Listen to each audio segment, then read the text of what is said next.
आता उद्या प्रश्न उभा राहील, एवढा खर्च यांनी उपलब्ध केला कसा? हे पैसे यांनी आणले कुठून? मग काही एक वर्ग असा म्हणेल जनतेनेच गोळा केले आणि जनतेला दिले, दुसरा वर्ग असा म्हणेल त्यांनी जनता लुटली,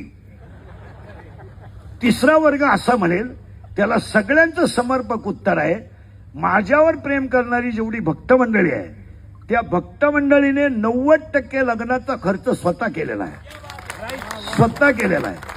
स्वदेश प्रॉपर्टी असेल, कातोरे साहेब असतील, आमचे सगळे मित्रपरिवार असेल, तुम्ही बँडवाल्याला विचारा, मंडपावाल्याला विचारा, आचार्याला विचारा, आतापर्यंत माझ्याशी 26 वर्षात एकाही बँडवाल्याने आचार्याने व्यवहार केला नाही.